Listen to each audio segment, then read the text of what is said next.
Following the mass shooting, some lawmakers and candidates seeking higher office calling for the Texas legislature and Congress to reform gun laws. Others saying it is too soon to discuss politics.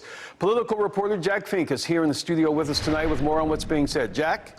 Well, Steve, Republican leaders say the focus right now should remain on helping the victims cope with this tragedy.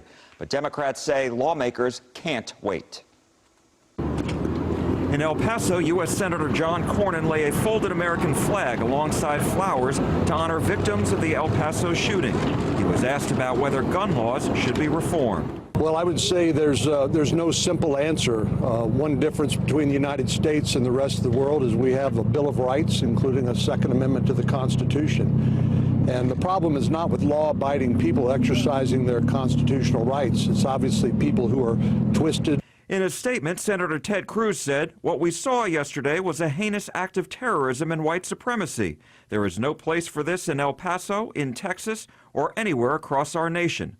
Democratic presidential candidate Beto O'Rourke returned to his hometown to meet with shooting victims and to attend a vigil. The fact that we will lose nearly 40,000 of our fellow Americans this year and every year until we change course demands an urgency that has been absolutely lacking from Congress. Governor Greg Abbott said it's too soon to discuss this.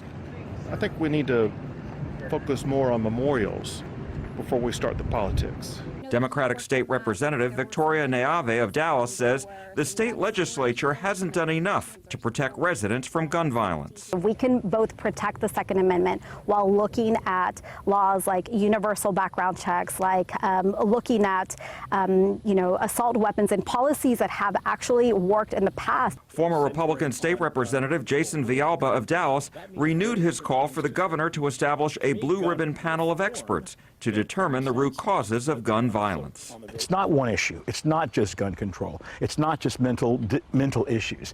It's a significant number of issues all across the spectrum that we must address. And Representative Neave said the state lawmakers representing Dallas County, all but 2 Democrats, plan to meet soon privately to discuss what the state can do now and during the next legislative session in January 2021.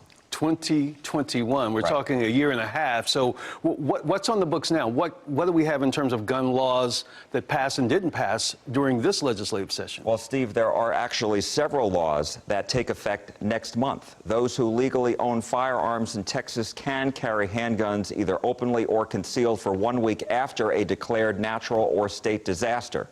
Renters cannot be banned by their landlords from having guns inside their apartments, and worshipers will be able to bring their firearms in their places of worship unless their religious leaders officially ban them. As for laws that did not pass, a ban on bump stocks, red flag laws, and universal background checks. I've got a feeling, though, that in terms of Congress, we're still going to see this debate go on, particularly after these 2 events. Yes. Okay. Jack, thank you very much. We appreciate it.